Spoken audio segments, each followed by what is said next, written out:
Now, since you wrote that magnificent article about the Blues yes, and how they were flying and finished top 4, you've absolutely jinxed them. I have, and I've been told many times by Carlton supporters, don't ever write a positive column about Carlton again, and I don't think I will, but they've lost 4 out of 5 since I wrote that column, and the losses have been really disappointing.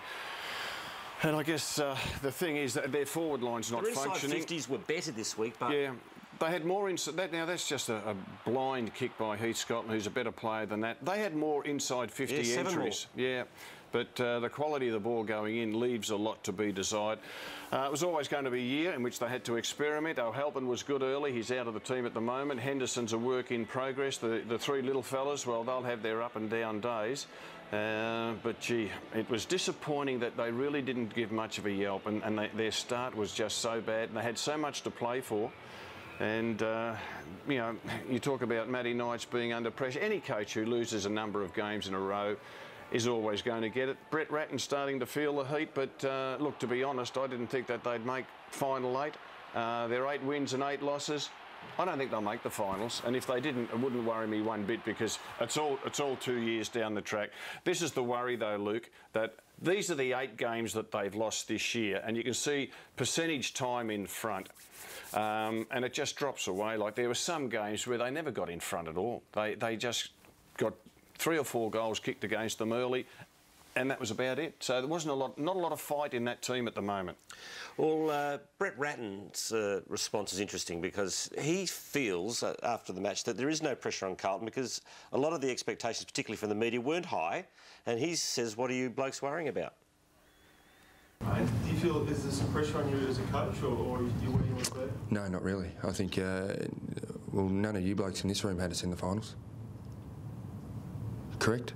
You think through talk we're in the bottom 4, not actually even with wins and losses. That's the thing that I scratch my head about, and I still sort of smile about it. But again, you blokes didn't have us in the 8, and yeah. But anyway, that's our challenge to prove it wrong. Well, most of us didn't have Carlton in the 8, and I think they are playing about where you'd expect them to, but I'm not sure that's the message that you want to hear from a Carlton supporter's point of view. You want to hear that you're absolutely disappointed with their effort, not acceptable, not what we stand for. Yeah, we're a young side and we're developing, but you've got to always raise the bar high.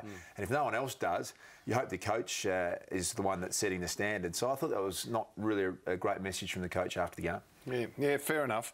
If you look at their A-graders, and I thought today, let's have a look at the Carlton players who played yesterday. And you've left Cruiser out because he's injured at the moment. Yeah, it's just the boys who played yesterday. They've only got 1 A-grader in my book, and that's the obvious. If you look at the B-graders, some people I spoke to today said, oh, Gibbs and Murphy are A-grade footballers. Well, they're not. They haven't been in the system long enough to prove themselves absolutely top-liners for a consistent period of time. They haven't played well in finals because they've hardly played in finals. You've got to prove yourself in finals football. So don't tell me that Gibbs and Murphy are A-grade footballers at this stage. I think Scotland... It's a great year. Yeah, that's okay. And then someone says, oh, they came 2nd and 3rd in Carlton's best and fairest last year. So what? Someone had to. You know who came first, and that was Judd, of course. So they haven't got the quality. They haven't got a lot of quality, and C-grade is the rest. So, you know, I don't get too excited about them. I agree with you. The attitude and the effort's got to be better, and the expectation's always high. Speaking about attitude and effort, and that's the thing that's controllable. You can bring that to the game, and you can't always win. You get beaten by better opponents. But Patrick Dangerfield on Friday night, have a look at him go here. He's got Corey Enright and Josh Hunt to beat. Look how hard he goes to try and win the contest. Gets up, just goes kamikaze at the footy as hard as anyone, and then uses his strength again, fighting with everything in his power to try and score. Now, he gets a point. How good a sign is that from a young player in the game? And I think that would be a video you'd want to use and say, that's all you can bring to the table is your effort. Doesn't always work out, but I think for a disastrous week with Carlton and Essendon, the thing they'll be disappointed about is there wasn't a lot of signs of that sort of intensity from